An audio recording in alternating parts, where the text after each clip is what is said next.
महाराजांची चाकरी करणे हा आमचा धर्म आहे. मी माझ्या महाराजांच्या प्रतिष्ठेसाठी तुझ्या हत्तीशी झुंजलो. येसाजी कंकांनी कुतुबशहाच्या हत्तीचे सोंड टाकले. बरोबर. पण ह्याच्या व्यतिरिक्तही खूप गोष्टी आहेत जिथे येसाजी कंकांचं खूप मोठं कार्य आहे स्वराज्य निष्ठेमध्ये.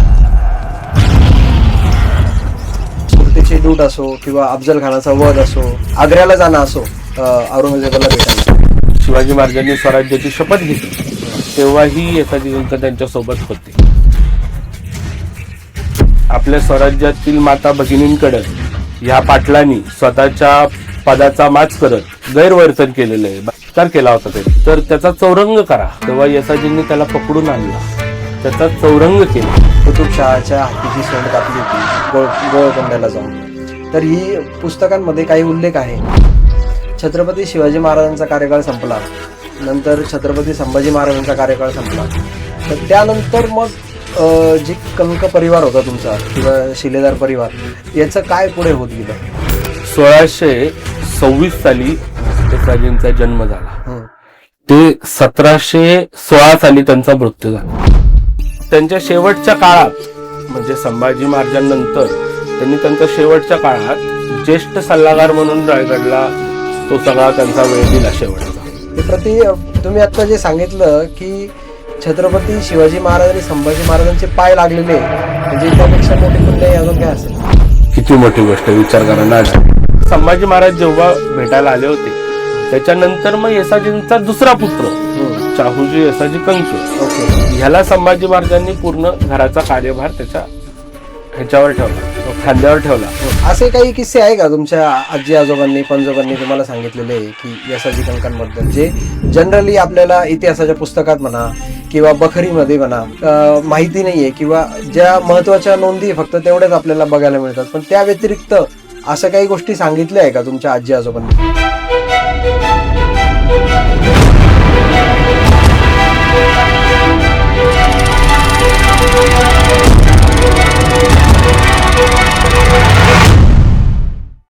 छत्रपती शिवाजी महाराज यांच्यासोबत अनेक शूरवीर मावळे हे स्वराज्यासाठी लढले. बऱ्याच वेळा कित्येक साऱ्या शूरवीर मावळ्यांनी आपली स्वामीनिष्ठा दाखवण्यासाठी, या स्वराज्याप्रती प्रेम दाखवण्यासाठी आपल्या प्राणांची आहुती दिली. अशाच इतिहासात लक्ष घालताना एक शूरवीर मावळा, एक शिलेदार आपल्या डोळ्यासमोर येतो, तो म्हणजे येसाजी कंक. येसाजी कंक यांनी महाराजांच्या बालपणापासून तर त्यांच्या शेवटच्या श्वासापर्यंत त्यांना साथ दिली. आज आपण येसाजी कंकांवर बोलण्यासाठी हा आजचा भाग आपण घेऊन आलेलो आहोत. नमस्कार, मी प्रशांत मुकुंदलाल बिरारे आपल्या सर्वांचं स्वागत करतो द मराठी बियर्ड मॅन पॉडकास्टमध्ये. आज आपल्याशी गप्पा मारण्यासाठी जे व्यक्ती आलेले आहेत ते येसाजी कंक यांचे थेट 14वे वंशज आहेत. येसाजी कंकांबद्दल ऐकलेल्या गोष्टी, त्यांच्या आजी आजोबांनी त्यांना सांगितलेले वर्णन आणि छत्रपती शिवाजी महाराज आणि छत्रपती संभाजी महाराज त्यांच्या वाड्याला लागलेले पाऊल, याबद्दल आपण सगळ्या गोष्टी त्यांच्याकडनं जाणून घेणार आहोत. आणि जास्त वेळ न वाया घालवतात लवकरात लवकर आपण आजचा भाग सुरू करणार आहोत. दादा नमस्कार, खूप खूप स्वागत आहे तुमचं. आमच्या स्टुडिओत तुम्ही आले आणि छत्रपती शिवाजी महाराज हे नाव जरी घेतलं तरी पूर्ण महाराष्ट्राचं आपले आराध्य दैवत आहे आणि एकदम ज्वलंत इतिहास आज शिवाजी महाराजांचा आपल्याला बघायला मिळतो. छत्रपती शिवाजी महाराजांसोबतच काही शिलेदार होऊन गेले ज्यांनी या स्वराज्य निष्ठेसाठी आपले प्राण गमावले. अशाच काही शिलेदारांमध्ये एक प्रखर नाव येतं, ते म्हणजे येसाजी कंक. आणि त्या येसाजी कंकांचे तुम्ही थेट वंशज आहात. तर त्या प्रश्नापासूनच मला सुरुवात करायची की तुम्हाला कसं वाटतं की येसाजी कंक यांचे तुम्ही थेट वंशज आहात आणि तुम्ही कितवे वंशज आहात? माझं नाव शुभम राजेंद्र कंक.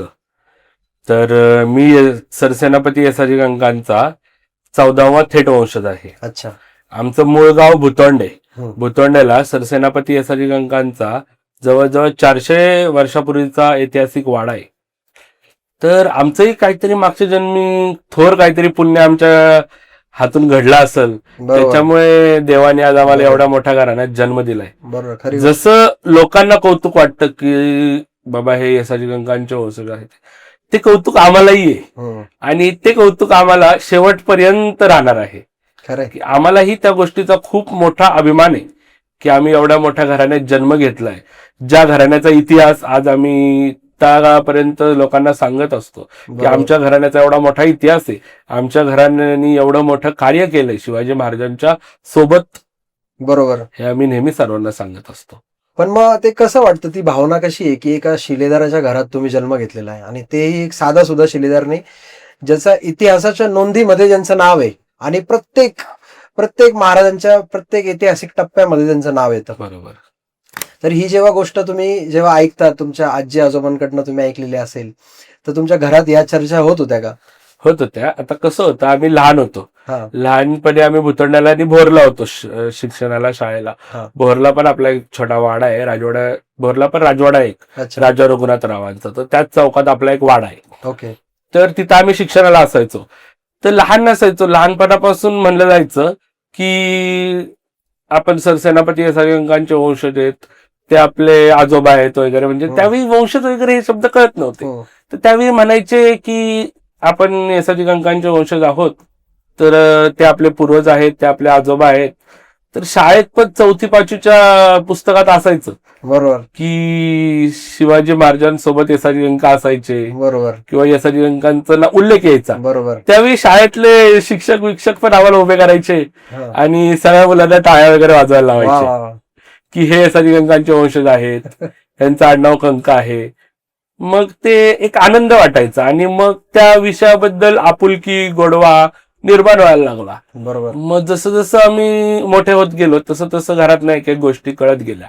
आता समाजाला म्हणा किंवा शिवप्रेमींना म्हणा, यसाजी कंक म्हणल्यावर एकच गोष्ट माहितीये किंवा वाचण्यात आहे, प्रदीर्घ वाचण्यात, ती म्हणजे हत्तीची सोंड. हो. यसाजी कंकांनी कुतुबशहाच्या हत्तीची सोंड कापली. बरोबर. पण ह्याच्या व्यतिरिक्तही खूप गोष्टी आहेत हम्म. जिथे यसाजी कंकांचं खूप मोठं कार्य आहे स्वराज्य निष्ठेमध्ये. बरोबर बरोबर. तर- आज त्याच गोष्टी आम्ही ऐकण्यासाठी हो, तुम्हाला नक्की बोलवलंय. नक्की नक्की. हे तर आमचे आवडते विषय आहेत. आता जेव्हा पण आपण म्हणजे माझ्या जेवढ्या अभ्यासात आहे गोष्टी की सुरतेची लूट असो किंवा अफजल खानाचा वध असो किंवा आग्र्याला जाणं असो औरंगजेबाला भेटायला, तर ह्या सर्व महत्वाच्या टप्प्यांमध्ये यसाजी कंक छत्रपती शिवाजी महाराजांसोबत कायम होते. म्हणजे लहानपणापासून बालपणीपासनं तर महाराज गेल्यानंतर छत्रपती संभाजी महाराजांसोबतही त्यांनी काही कार्यकाळ घालवलेला आहे.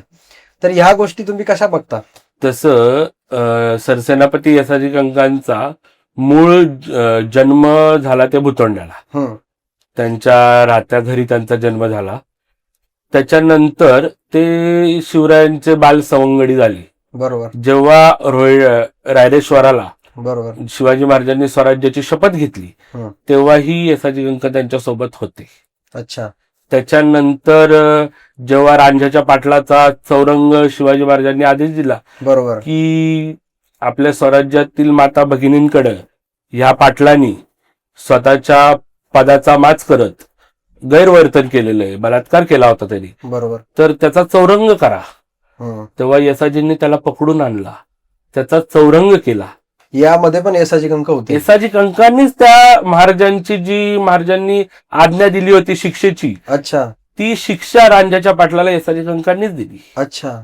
त्याची अंमलबजावणी यसाजी कंकांनीच केली. म्हणजे महाराजांचा सुरुवाती टप्पा होता, हा सुरुवातीचा नाही, हे महाराजांचा पहिला न्यायनिवाडा होता. पहिला न्यायनिवाडा होता. आणि ह्या न्यायनिवाड्यात महाराजांनी दाखवून दिलं की माझ्या स्वराज्यामध्ये माता भगिनी सुखरूप आहेत, बरोबर सुखरूप राहतील. मग तिथून पुढे स्वराज्याच्या प्रत्येक घराघरात, म्हणजे त्यावेळी राजगड होता, राजगडच्या आजूबाजूच्या गावागावात असं वाटायला लागलं लोकांना की नाही, हा माणूस आहे, ह्या माणसाबरोबर राहिलं किंवा ह्या माणसाच्या पाठीमागे उभं राहिलं तर आपल्या माता भगिनी सुखरूप राहील. स्वतःच्या घरात आपल्या माता भगिनी सुखरूप, माणूस बाहेर निवांत किती कार्य करेल, काम करेल. पण मग ती जी गोष्ट तुम्ही आता सांगितलं की कुतुबशहाच्या हत्तीची सोंड कापली होती गोळकोंड्याला जाऊन, तर ही पुस्तकांमध्ये काही उल्लेख आहे. तर ही गोष्ट तुम्हाला लहानपणी सांगितलेली होती? ही खूप लहानपणापासून ऐकतो आम्ही. ही जवळजवळ जसं जसं थोडं थोडं समजायला लागलं की म्हणजे तुम्हाला सांगतो, जशी यात्रेत आपण तलवार बघितली बरोबर तिथनं पुढे आपल्याला समजलं की शिवाजी महाराजांची तलवार. बरोबर. आणि मग ते शिवाजी महाराजांची तलवार घ्यायची, कुठेतरी छोट्याशा मातीच्या ढिगाऱ्यावर वगैरे उभं राहायचं आणि जय शिवाजी शिवाजी जय भवानी हे ओरडायचं. ते लहानपणापासूनच. पण मग आता जेव्हा छत्रपती शिवाजी महाराजांचा कार्यकाळ संपला, नंतर छत्रपती संभाजी महाराजांचा कार्यकाळ संपला, त्यानंतर मग जे कंक परिवार होता तुमचा किंवा शिलेदार परिवार, याचं काय पुढे होत गेलं? 1626 साली हं. येसाजींचा जन्म झाला. हं. ते 1716 साली त्यांचा मृत्यू झाला. अच्छा. आणि तो कसा झाला त्यांचा मृत्यू? बरोबर, त्यांचा मृत्यू हा वृद्धकाळाने झाला. अच्छा. येसाजी कंक हे इतिहासात असं त्यांचा जास्त म्हणजे बाजीप्रभू देशपांडे असतील किंवा तानाजी मालुसरे असतील, ह्यांचा उल्लेख जास्त काळ आहे इतिहासात, कारण त्यांना वीरगती प्राप्त झाली. बरोबर. येसाजी कंकांना वीरगती प्राप्त झाली नाही. त्यांचं निधन हे वृद्धकाळाने झालं. ते जेव्हा राजाराम महाराजांना जेव्हा जिंजीला हलवलं, मग त्याच्यानंतर ताराराणी गादीवर बसल्या, बरोबर, तोपर्यंत येसाजी कंक हे रायगडावर होते. अच्छा. त्यांनी त्यांच्या शेवटच्या काळात म्हणजे संभाजी महाराजांनंतर त्यांनी त्यांच्या शेवटच्या काळात ज्येष्ठ सल्लागार म्हणून रायगडला तो सगळा त्यांचा वेळ दिला शेवटचा. अच्छा. आणि त्यावेळेस वय किती असेल त्यांचा? ते आता संभाजी महाराजांच्या निधनानंतर एक 70च्या नंतर, म्हणजे वृद्धच झालेले होते तो. वृद्ध. म्हणून ते त्यानंतर त्यांनी लढाया वगैरे नाही केल्या. ते एक सल्लागार. अच्छा. ज्यावेळी संभाजी महाराजांचा मृत्यू झाला, निधन झालं, त्याच्यानंतर जेव्हा राजाराम महाराजांना मंचकावर बसवलं तेव्हाही ते तिथंच होते, रायगडावर होते. अच्छा. तसा उल्लेख आहे. पण मग नंतरच्या काळात मग त्यांचे जे पुढचे वंशज होते येसाजी कंकांचे, त्यांना मग परत स्वराज्यात काही पद वगैरे दिलं होतं की त्यानंतर ऱ्हास होत गेला? या सगळ्या दिलं होतं ना. नाही, ऱ्हास नाही झाला. तुम्हाला सांगतो, फोंडा किल्ला माहिती तुम्हाला, गोव्याला फोंडा किल्ला आहे, त्याच्यावर पोर्तुगीज लढाई करायला आला होता. बरोबर. तो जवळजवळ 3000 मावळे घेऊन आलता. बरोबर. त्याचं नाव व्हॉइसराय विजर असं त्याचं नाव आहे. तो 3000 मावळ्यांनी 3000 सैन्य घेऊन फोंडा किल्ल्यावर वेढा घातला होता. नाही, चालून आला. अच्छा, चालून आला होता. युद्धच झालं होतं ते. तेव्हा फोंडा किल्ल्याचे किल्लेदार होते येसाजी कंक आणि त्यांचा मुलगा कृष्णाजी कंक. हो, बरोबर. तर मग त्यांच्यात खूप युद्ध झालं. जवळजवळ 10 दिवस ते युद्ध झालं. त्यावेळेस माझ्या मते संभाजी महाराज पण तिथे आले मग 10 दिवसांनी संभाजी महाराज तिथं आले. म्हणजे त्यांना तो निरोप गेला, कळलं, त्याच्यानंतर ते आले. मग तोपर्यंत त्यांनी तो किल्ला राखला, लढवला. मग महाराज आल्यानंतर त्यांनी त्या पोर्तुगीजांना पळवून लावलं. अक्षरशः तुम्हाला सांगतो, म्हणजे आपली संभाजी महाराजांची मालिका आहे त्याच्यात पण त्याचा उल्लेख आहे. ते कृष्णाजी कंक ते मागं घोड्यावर त्यांना पार त्या पोर्तुगीजाला पळवून लावून पार रिटर्न आले. त्याच्यानंतरच मग असं इतिहासात उल्लेख आहे की दोन्ही पितापुत्रांना खूप जखमा झाल्या होत्या. अच्छा. त्या जखमा त्यांना झाल्यामुळं मग महाराजांनी आदेश दिला, संभाजी महाराजांनी, की ह्या दोघांना ह्यांच्या मूळ घरी पाठवा. अच्छा. मग तेव्हा त्यांना भुतोंड्याला हलवण्यात आलं. अच्छा. पितापुत्र जो तुमचा आता वाडा आहे, जो वाडा आहे तो. हा, एकदम बरोबर. मग त्याच्यानंतर त्या जखमा फुटून येसाजी कंक तर बरे झाले, पण त्या जखमा फुटल्या कृष्णाजींच्या. येसाजींचा पुत्र कृष्णाजी, त्याच्या जखमा फुटल्या आणि मग त्यांना तिथं मृत्यू झाला त्यांचा. अच्छा. आणि मग तो मृत्यू झाल्यानंतर महाराज स्वतः संभाजी महाराज कंक घराण्याला भेटण्यासाठी वाड्यावर आले. जो आत्ताचा तुमचा वाडा आहे. जो आत्ताचा वाडा आहे. जो आत्ताचा आमचा वाडा आहे, त्या वाड्यावर मग संभाजी महाराज भेटायला आले. त्याआधी शिवाजी महाराजही त्या वाड्यावर मुक्काम करून गेलेत, हा इतिहास सांगतो. अरे वा. म्हणून आम्ही म्हणतो की त्या आमच्या घराण्याचं आणि आमच्या वाड्याचं वैभव हे अप्रतिम आहे, खूप मोठं आहे. ते तुम्ही आता जे सांगितलं की छत्रपती शिवाजी महाराज आणि संभाजी महाराजांचे पाय लागलेले, म्हणजे त्यापेक्षा मोठी पुण्य अजून काय असेल? किती मोठी गोष्ट. विचार करा ना, जिथं ज्या वास्तूत आपण वावरतो, म्हणजे आम्ही ज्या वस्तूत लहानाचे मोठे झालोय, बरोबर, त्या ठिकाणी एवढ्या मोठ्या माणसाचे पाय लागले, तो मुक्कामी थांबलाय, त्यांनी तिथं अन्न ग्रहण केलंय, ह्याच्यापेक्षा मोठी गोष्ट काय असू शकते? बरोबर. तुम्ही विचार करा. संभाजी महाराज जेव्हा भेटायला आले होते, त्याच्यानंतर मग येसाजींचा दुसरा पुत्र चाहूजी येसाजी कंक, ओके, ह्याला संभाजी महाराजांनी पूर्ण घराचा कार्यभार त्याच्या ह्याच्यावर ठेवला, ओके. खांद्यावर ठेवला हं, आणि त्यावेळी स्वराज्यातून 2000 होन हं. प्रति महिना हे चालू केली. म्हणजे त्याला प्रति महिन्याला 2000 होन कंक घराण्याला देण्यात यावेत स्वराज्यातून. अच्छा. आणि मग पेन्शन सारखं थोडं. पेन्शन टाईप, एक पगार टाईप, बरोबर, सरकारी खजिन्यातून. सरकारी खजिन्यातून. मग तो स्वराज्याच्या कुठपर्यंत खजिन्यातून. चालू होतं तुम्हाला ती पेन्शन? ते आता तसं एकदम असं नाही सांगता येणार, हा. पण बरेच वर्ष चालू होतं. नंतर इंग्रज वगैरे आल्यानंतर या सगळ्या जेव्हा आपले मराठेशाहीचा अंत झाला, त्याच्यानंतर इंग्रज आले, मग ह्या काळात कंक परिवार हे एक सामान्य परिवार म्हणून आले की तुमचा नंतर आता जे तुम्ही म्हणताय की आम्ही थेट वंशज आहोत, हे नंतरच्या काळात परत कधी कळलं? नाही, नंतरच्या काळात नंतर चाहूजी कंकांनी तो कार्यभार स्वीकारला. त्याच्यानंतर जरा मग इतिहासात असं नोंद जरा कमी आहे अच्छा. कंकांची, किंवा असतीलही, ओके. पण त्यावेळीचा इतिहास अजून काय सापडला नाही. किंवा आत्ताचे इतिहासप्रेमी तुम्हाला सांगतो, आता इतिहासाचा अभ्यास होतो ते 2 राजांवर जास्त होतो, हं. एक शिवाजी महाराज आणि संभाजी महाराज. मग त्यानंतरही असू शकतं, काय अजून एवढं कानावर आलेलं नाही किंवा आमचाही अभ्यास नाही असा. बरोबर पण मेन सुरुवात तिथून झाली. बरोबर. त्याच्या आधीचा पण कंक घराण्याचा इतिहास आहे. अच्छा. हा, कंक घराणं हे क्षत्रिय मराठा घराणं आहे ओके. पहिलं, आणि ते निकम कुळात कंक घराण्याचा उल्लेख येतो.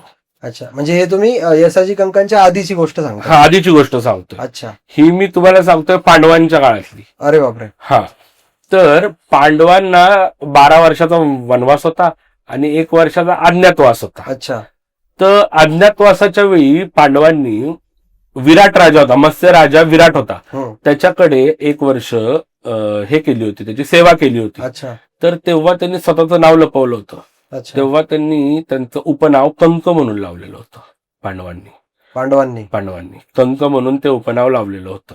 उपनाव म्हणजे आडनाव. हा, त्याच्यानंतर वाईच्या इथं वैराटगड आहे, हं. वैराटगड होता. बरोबर. तर त्यावेळी तिथे वैराटगडाच्या पायथ्याला वैराट जमातीची लोक होती. हं. तर त्या वैराट जमातीच्या लोकांवर पांडवांनी हे केला होता, विजय मिळवला होता, आणि ती त्याचे पांडवांचे अनुयायी झाले होते.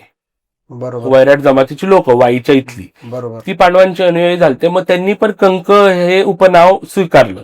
अच्छा. आणि मग कुरुक्षेत्रात जेव्हा लढाई झाली तेव्हा ते वैराट जमातीची लोक कंक म्हणून पांडवांकडून लढले होते. हा कंकांचा महाराजांच्या आधीचा इतिहास. अच्छा. मग त्यांचा इतिहास आढळतो ते महाराजांच्या वेळी. पण मग आता जेव्हा तुम्ही थेट वंशज स्वतःला जेव्हा आहात तुम्ही, आणि तुम्हाला तुमची काय अपेक्षा आहे की हे किती आता आपण जपलं पुढे तर हे लोकांना कळणार आहे, तर तुम्हाला असं नाही वाटत की खूप मोठ्या माणसाचे तुम्ही थेट वंशज आहात, तर ही परंपरा कुठेतरी जपली गेली पाहिजे, लोकांपर्यंत ह्या गोष्टी पोहोचल्या पाहिजे? बरोबर आहे. आता आजकालचा समाज म्हणजे तुम्हाला सांगतो, मुलांनी एक छोटस बक्षीस जरी कुठे मिळवलं हं. तरी पण आपण लहान मुलांना डोक्यावर घेऊन मिळवतो. बरोबर. तर तुम्ही सांगा, आपल्या वंशजांनी किंवा आपल्या पूर्वजांनी जर एवढं मोठं कार्य केलं असेल, ज्या मातीत आपण राहतो त्या मातीला त्यावेळी मुघलांपासून सुटका मिळवून दिली, बरोबर. एवढं मोठं कार्य केलं, स्वतःचं राज्य उभं केलं, बरोबर. तर त्यांचा इतिहास नेहमीच गौरवाने डोक्यावर घेऊन मिरवलाच पाहिजे. खरी गोष्ट. त्याच्यात काय वादच नाही. आणि जो आपला इतिहास आहे तो आपल्या पुढच्या पिढीला आपण देतो, ह्याच्यातच खरं ज्ञान दडलेलं आहे ना. जे बरोबर. आपण संस्कृती आपल्या मुलांना देतो, जे संस्कार देतो ते त्यातच दडलेले आहेत. बरोबर आहे. जो आपला इतिहास आहे तो आपण पुढं पसरवतो की पुढच्या पिढीला देतो, तीच खरी दौलत आहे, संपत्ती आहे. असे काही किस्से आहे का तुमच्या आजी आजोबांनी पंजोबांनी तुम्हाला सांगितलेले की यसाजी कंकांबद्दल, जे जनरली आपल्याला इतिहासाच्या पुस्तकात म्हणा किंवा बखरीमध्ये म्हणा माहिती नाहीये, किंवा ज्या महत्वाच्या नोंदी फक्त तेवढ्याच आपल्याला बघायला मिळतात, पण त्या व्यतिरिक्त असं काही गोष्टी सांगितल्या आहे का तुमच्या आजी आजोबांनी तुम्हाला? सांगतो ना तुम्हाला, तुमच्या अंगावर काटा येईल, ऐका. हा. ज्यावेळी कुतुबशहाचा हत्ती मारला होता यसाजी कंकांनी, हा. त्यानंतर तो कुतुबशाह फार वेडा झाला होता की काय एक हत्ती एक माणूस मारू शकतो. त्याच्यानंतर त्या कुतुबशहाने जवळजवळ स्वतःच्या हातातलं कडं, हं. गळ्यातली मोत्याची माळ हं. आणि 5,000 रुपये त्यावेळी, त्यावेळेस. कधीच सांगतोय मी, 1676 साली दक्षिण दिग्विजय झाली होती. हो बरोबर. 1676 साली 5,000 रुपयाचे म्हणजे काय मोल झालं. ते 5,000 रुपये मिळणारं गावाचं वतन देत होते वतन येसाजी कंकांना देऊ केलं होतं. तर येसाजी कंकांनी ते हुडकावलं आणि त्याच्यानंतरचा येसाजी कंकांचा डायलॉग आहे, मी तुम्हाला वाचून दाखवतो. आम्ही अन्न महाराजांचे खातो त्यांच्या आज्ञेने आलो. आम्ही अन्न महाराजांचे खातो त्यांच्या आज्ञेने आलो. त्यांच्या आज्ञेने तुझ्या हत्तीशी झुंजलो. बक्षीस मी घेणे मार्गाचे नाही. बक्षीस मी घेणे मार्गाचे नाही. आम्हाच आमच्या महाराजांनी काही उणे केले आहे का? म्हणजे बघा, तुम्हाला समजतंय ना, काही कमी नाही केलंय महाराज. बक्षीस मी घेणे मार्गाचे नाही. आम्हाच आमच्या महाराजांनी काही उणे केले आहे का? ते तुमचे घेऊन निर्वाह करावा. आपले अन्न सेवन केले असता आमची बुद्धी भ्रष्ट होईल. जे देणे आहे ते महाराजांना द्यावे. महाराजांची चाकरी करणे हा आमचा धर्म आहे. मी माझ्या महाराजांच्या प्रतिष्ठेसाठी तुझ्या हत्तीशी झुंजलो, ना तुझ्या बक्षिसासाठी. वा, म्हणजे काय तर लोकांची निष्ठा होती, किती स्वामीनिष्ठा म्हणा. किती. म्हणजे ते बक्षीसही घेतलं नाही. मला माझ्या राजाने सांगितलं म्हणून मी ते केलं. मला तुझं काही नको. तुला जे द्यायचंय ते माझ्या राजाकडे दे, तो मला देईल. त्यांनी मला जे दिलंय ते खूप आहे. बरोबर आहे. किती निष्ठा, किती प्रेम. खरंय. आणि हे फक्त आणि फक्त स्वराज्यासाठी. फक्त आणि फक्त स्वराज्यासाठी. स्वराज्यासाठी म्हणण्यापेक्षा मला असं वाटतंय फक्त आणि फक्त स्वतःच्या कुटुंबासाठी, स्वतःच्या माता भगिनींसाठी. खरंय. कारण की तेच केलंय महाराजांनी. ज्या आपल्या स्वराज्यात माता भगिनी त्यांना सुरक्षा दिली, खरंय, त्यांच्यासाठी. दादा, जेव्हा रायरेश्वरी शपथ घेतली महाराजांनी स्वराज्य स्थापनेची, त्यावेळी सुद्धा येसाजी कंक त्यांच्या सोबत होते. तर 16 वर्ष महाराजांचं वय असेल आणि येसाजी कंक त्यांच्यापेक्षा 4 वर्ष मोठे होते. त्यांचं वय 20 वर्ष. अच्छा. पण मग हे आत्ताचे जेव्हा मी बघतो, आत्ताचे 20 वर्षाचा मुलगा आणि 16 वर्षाचा मुलगा, आणि त्यावेळेस महाराज 16 वर्षाचे, त्यांच्यासोबत त्यांचे त्याच वयोगटातले सवंगडी, त्यांना घेऊन एवढी मोठी शपथ की स्वतःचं स्वराज्य निर्माण करू, आणि ह्या गोष्टीवर विश्वास ठेवून ते करणंही, म्हणजे ही काय लेवलचं आहे, म्हणजे मानसिकता असेल असं मला वाटतं. खूप मोठी मानसिकता, खूप मोठी निष्ठा. आणि मला असं वाटतं, म्हणजे मगाशी पण तुम्हाला म्हणलो, ह्या लोकांनी ना स्वतःच्या आया बहिणीवरचे अत्याचार बघितले होते. बरोबर. तर मला वाटतं तीच सगळ्यात मोठी यांना आलेली जखम असेल कुठेतरी, की छोटे शिवराय असतील, ते म्हणतायत की आपण स्वराज्य निर्माण करू, आणि ह्याच भावनेने एक आपलं राज्य, जिथं आपले घरातले फॅमिली मेंबर सगळे सुखरूप राहतील, हेच बघून शपथ घेतलेली असणार असं वाटतं. आणि तुम्ही जर सांगितलं की दक्षिण दिग्विजय मोहिमेला येसाजी कंक होते, पण तोपर्यंत महाराज छत्रपती झालेले होते. छत्रपती, राज्याभिषेक झालेला होता. बरोबर. 76 साली ते दक्षिण दिग्विजयला गेले, 1676 साली. पण त्याच्या आधीच्या काही घडामोडी, ज्यावेळेस महाराज छत्रपती नव्हते, जसं आग्र्याला महाराज गेले होते आणि आग्र्याला त्यांना कैद केलं होतं, त्यावेळेस सुद्धा येसाजी कंक त्यांच्या सोबत होते.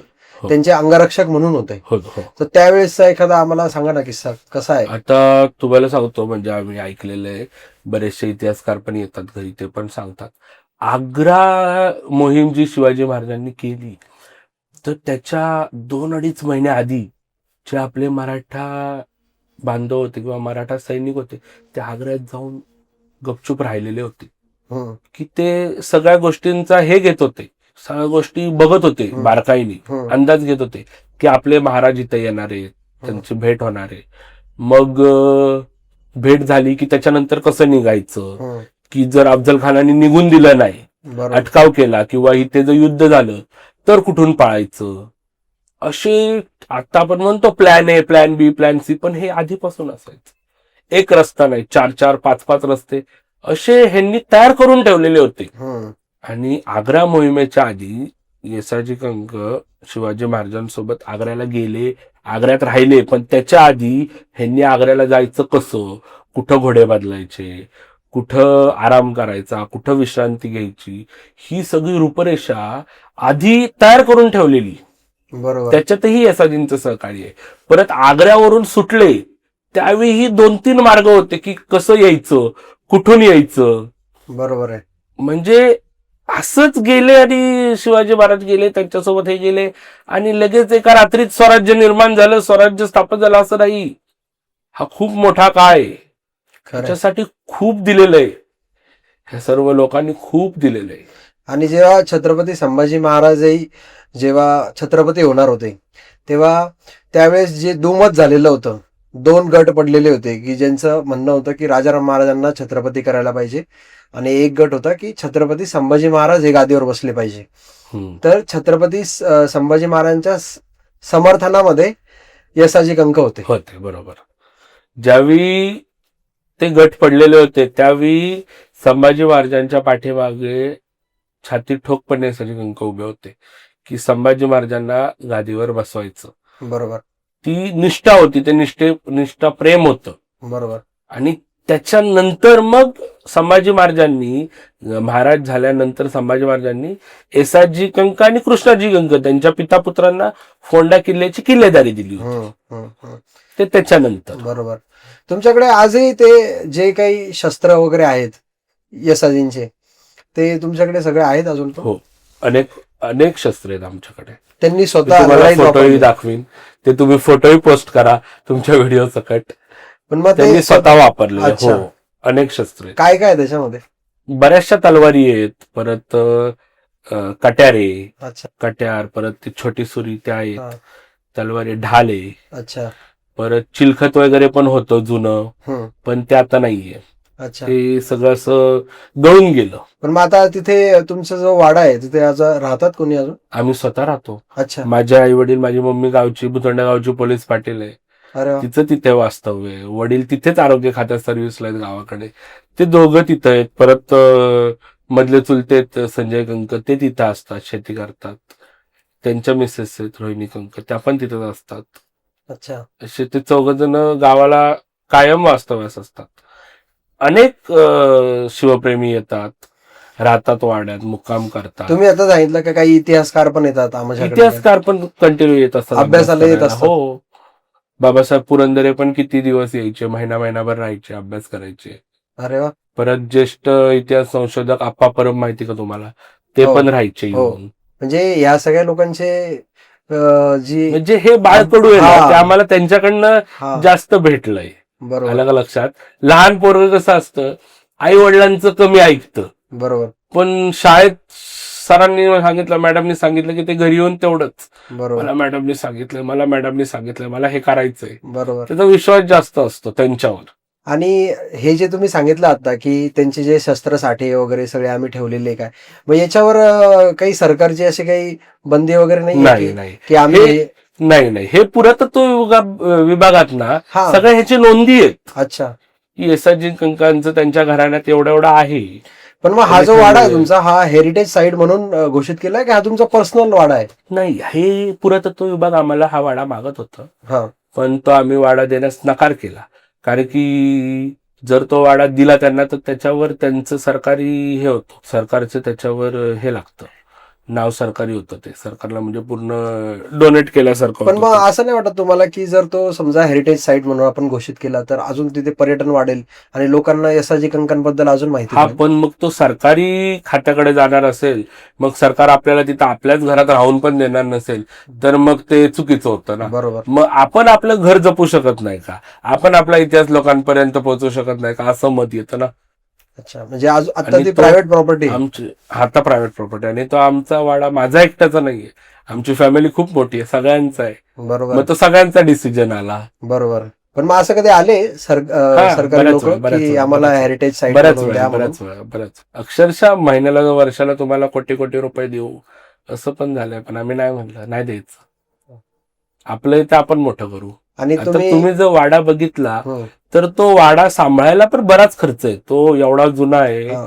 त्याची बांधकाम बघायला किंवा त्याची निगराणी करायला पण बराच खर्च आहे. आम्हीच करत असतो. थोडं सांगा ना आम्हाला वाड्याबद्दल अजून तुमच्या. वाड्याबद्दल काय सांगायचं? तुम्हाला सांगितलं ना, वाड्याचं वैभव हेच आहे की दोन्ही आपल्या थोरल्या राजांचे त्याला पाय लागलेले आहेत. शिवाजी महाराज जेव्हा रांझ्याच्या पाटलाचा शिवाजी महाराजांच्या आज्ञेवरून येसाजी कंकांनी चौरंग केला, त्याच्यानंतर तो पहिला न्यायनिवाडा महाराजांचा होता. त्याच्यानंतर महाराज रोहिडेश्वराच्या पाया पडायला येत होते, तेव्हा महाराजांनी पहिला मुक्काम केलाय तो येसाजी कंकांच्या वाड्यात तिकडे जाताना. तर त्याच्यापेक्षा अजून मला वाटत नाही काय पुण्याई असू शकते त्या वाड्याची, त्या घराची. खरंय. पण मग हा वाडा जेव्हा तेव्हा बांधला गेलेला होता, तुम्ही सांगितलं 300-350 वर्षापूर्वी, तो तसाच आहे अजून की काही नाही. त्याच्यात तुम्ही केलेलं आहे? डागडुजी चालू असते त्याची, डागडुजी बरीचशी चालू असते. पण जेवढा आम्हाला तो ठेवता आलाय तेवढा आम्ही तो ठेवलाय. मधी इंग्रजांच्या काळात मागचा वाडा पण जाळाला होता. अच्छा. तर त्याच्यानंतर मागची बाजू आम्ही परत बांधली. ती बांधलेली बाजू लगेच कळते, ही नवीन बांधलेली आहे. अच्छा, मला तोच प्रश्न तुम्हाला विचारायचा आहे की जेव्हा मुघल होते, त्यानंतर इंग्रज आले, यांनी कोणी हल्ले केले नाही का वाड्यावर कधी? नाही, त्यांनी किल्ले लुटले ना, किल्ल्यांवर हल्ले केले, किल्ले संपवले. बरोबर. किल्ले संपले, वाडे गावं उद्ध्वस्त करायला त्यांना किती वेळ लागला असता. त्यांचं मेन हे काय होतं की किल्ले, बिंदू मेन किल्ले होते. बरोबर. मग आपला सोन्यासारखा रायगड गेलाच की, बरोबर आहे. काय राहिलंय आता रायगडला? खरंय. नुसती दगडी. आणि खरंय. हे 7 राण्यांचे महल असेच. त्यावेळी ते वैभव काय असेल आणि आता काय? खरी गोष्ट आहे. तुम्ही आता सांगितलं जसं की तो वाडा मेंटेन करायला पण खूप खर्च आहे किंवा खूप असतं कष्ट आहे, तर मग ह्या गोष्टी कशा चालतात तुमच्या? चालतं, सगळेजण थोडं थोडं करतात. किंवा आता कसं असतं, गावाकडची घरं म्हणजे जुनी लोकांनी काय ना काहीतरी केलेलं असतं. आता आमच्याकडे बांबूचं उत्पन्न भरपूर आहे. अच्छा. तो जुन्या पूर्वीपासून बांबू लावत आलेले आहेत. तर ते बांबूची 1-2 वर्षांनी तोड होते. किंवा आता आमची जमीन भरपूर आहे गावाकडं, बरीचशी जमीन आहे आम्हाला. जवळजवळ शिवाजी महाराजांनी 2,500 एकर जमीन बक्षीस पत्र केली होती. अच्छा. त्याच्यातली जाऊन आता पण आमच्या नावावर 750 एकर आहे. बापरे. आमची धरणात पण बरीच जमीन गेली. येसाजी कंकांच्या नावाने तो धरण काही बांधलेला आहे का? हो. भाटघर धरणात आमची शेकडो एकर जमीन गेलेली आहे. जलसंधारण मंत्री शालिनीताई पाटील ह्या भुतोंड्याच्या वाड्यावर आल्या होत्या. त्या जेव्हा जलसंधारण मंत्री होत्या त्यावेळी त्या भुतोंड्याच्या वाड्यावर आल्या, तेव्हा त्यांनी त्या भाटघर धरणाला येसाजी कंक जलाशय हे नाव दिलेलं आहे. अच्छा. आता मध्ये आम्ही 2 एकर जागा पण दवाखान्यासाठी दिली सरकारला. मग तिथल्या लोकांना, तिथला भाग खूप दुर्मिळ आहे, अक्षरशः रेंज पण नाहीये. अरे बापरे. आमच्या गावात रेंज पण नाहीये, मोबाईलची रेंज पण नाही, टॉवर पण नाही. मग त्या लोकांना दवाखान्याची सोय व्हावी म्हणून आमच्या घराने 2 एकर जमीन आता डोनेट केली 4-5 वर्षापूर्वी. अजून पण गावाकडचे लोक तुम्हाला सरसेनापती म्हणतात? तिथं तुम्ही कुठल्याही म्हणजे रस्त्याला जरी लागला, गावाकडच्या आमच्या राजगडाच्या पायथ्याच्या कुठल्याही गावात विचारलं सरसेनापतींचा वाडा कुठे, तरी तुम्हाला ते 2 मिनिटं थांबून पाणी देतील, चहा देतील, मग पुढे पाठवतील. वा. ही म्हणजे तुम्ही ज्या प्रकारे सांगितली ती तुमच्या पूर्वजांचीच पुण्याई आहे सगळी पुण्य आहे, दुसरं काय नाही. आणि तुम्हाला सांगतो, त्या वाड्यात कशाचीच कधीच कमी पडली नाही. किंवा आम्ही पण आता जरा जाणं कमी असतं, पण कार्यक्रम असेल किंवा काय सुट्टी असेल त्यावेळी जाणं होतं. आपल्याला पुण्या मुंबई सारख्या सिटीमध्ये जशी झोप लागते ना, तिथं जी झोप लागते ना, तुम्हाला सकाळ झाल्याशिवाय जागच येणार नाही. एकदम गाढ, सुखी. बरोबर आहे. आणि हवा एकदम जंगल आहे सगळं चारी बाजूनी, हवा एकदम शुद्ध. तुम्ही हे पर्यटन तिथे लोक येतात पर्यटनासाठी? खूप लोक येतात, लोक मुक्कामी असतात, म्हणजे वाड्यात मुक्कामी असतात. आता शिवजयंतीला कितीतरी मंडळ आमच्याकडनं ज्योत घेऊन जातात.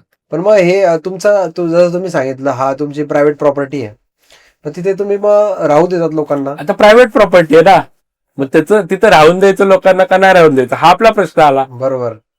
खूप लोक असतात. नाही, पण तुम्ही राहू देतात लोकांना? हो. जे आलं त्यांना तुम्ही, हो. जे शिवप्रेमी आले त्यांना तुम्ही आदरातिथ्य करता? पूर्ण महाराष्ट्राच्या बाहेरनं पण लोक येतात, फॉरेनर पण येतात वाडा बघण्यासाठी. तुम्ही नुसतं गुगल मॅप्सला टाकलं ना सरसेनापती येसाजी कंक यांचा वाडा, तरी पण ते लोकेशन डायरेक्ट तुम्हाला तिथं घेऊन जातं.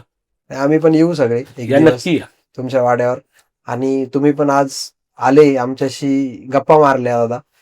आणि ही जी वंशावळ आहे तुमची, ही लोकांना कळत राहावं आणि या पुढच्याही तुमच्या सगळ्या पिढ्या या स्वामीनिष्ठेसाठी, या देशाच्या, या धर्माच्या सेवेसाठी लागो, ही आमची सर्वांकडनं इच्छा आहे. नक्कीच. आणि या एवढ्या मोठ्या माणसाचे आज तुम्ही वंशज, तुमचे पाय आज आमच्या स्टुडिओला लागले, ही पण आमच्यासाठी खूप मोठी गोष्ट आहे. तुमच्याकडनं तुम्हाला 2 शब्द काही जर सांगायचे असतील लोकांना, तर एक तुम्ही जे बोलले होते मला की लोकांना काही तुम्हाला संदेश पोहोचवायचा आहे, तर तो तुम्ही पोहोचवू शकता. तसा मी संदेश आपल्या बोलण्यातच पोहोचवलेला आहे की सरसेनापती येसाजी कंकांचा इतिहास हा खरंच खूप मोठा आहे. तुम्ही सगळ्यांनी आता आम्ही जेवढा होईल तेवढा आता दादांबरोबर आम्ही डिस्कस केला. ह्याच्या पण पुढे जाऊन जर सांगायचं झालं तर अफजल खानाचा वध असेल तर अफजल खानाच्या वधाच्या वेळी जी महाराजांबरोबर निवडक सहकारी होते त्यात येसाजी कंक होते. येसाजी कंकांचे भाऊ कोंडाजी कंक त्याच्यात होते. बरोबर. त्याच्यानंतर शाहिस्त खानाची बोटं छाटली. तर शाहिस्त खानाची बोटं छाटली. तो पुण्यात येऊन लाल महालात बसला होता. तर तिथे कसं जायचं, तिथून पळून कसं यायचं, मग तिथे प्लॅन ए काय, बी काय, सी काय, हे सगळे प्लॅन किंवा आराखडे तयार करायचं काम येसाजींनी केलं होतं. तिथेही ते महाराजांच्या सोबत होते. दक्षिण दिग्विजयाला तर होतेच. बरोबर. म्हणजे सर्व महत्वाच्या घटनांमध्ये. त्याच्यानंतर संभाजी महाराजांच्या काळात येसाजी कंक संभाजी महाराजांसोबत होते. तेव्हा फोंड्याच्या लढाईचा उल्लेख आहे सगळ्यात मोठा. त्याच्यानंतर राजाराम महाराजांना मंचकावर बसवले तेव्हा पण येसाजी कंक हे रायगडावर होते. तेव्हा त्यांना ज्येष्ठ सल्लागार म्हणून त्याचा उद्गार घेतलेला आहे त्यांच्यासाठी. नंतर राजाराम महाराजां जेव्हा जिंजीला गेले तेव्हा ताराराणी गादीवर बसल्या तेव्हाही येसाजी कंक होते. तुम्हाला सांगतो, कंक घराणं खूप मोठी गोष्ट ही आमच्यासाठी. कंक घराणं हे एकमेव घराणं असं आहे जे भोसले घराण्याशी किंवा छत्रपतींच्या गादीशी नेहमी एकनिष्ठ राहिले. नेहमी. बरोबर.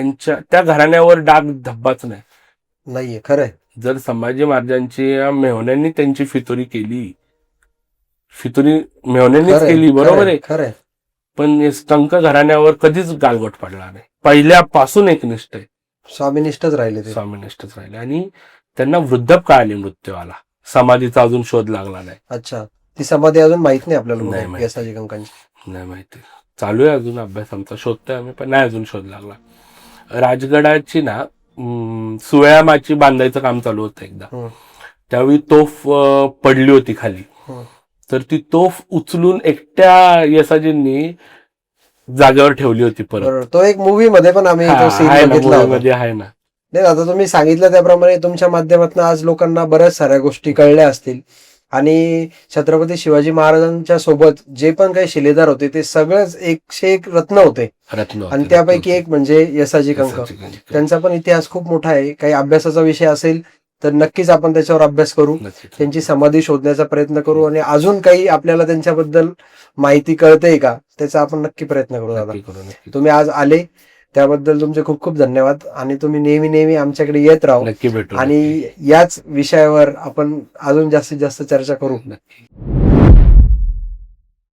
मित्रांनो, आजचा भाग तुम्हाला कसा वाटला आम्हाला कमेंटद्वारे नक्की सांगा. व्हिडिओ आवडला असेल तर लाईक करा. हा व्हिडिओ जास्तीत जास्त लोकांपर्यंत शेअर करा. आणि तुम्हाला अजून कुठल्याही विषयावर आम्हाला ऐकायला आवडेल हे आम्हाला तुम्ही नक्की सांगा. भेटूया पुढच्या भागात. तोपर्यंत नमस्कार.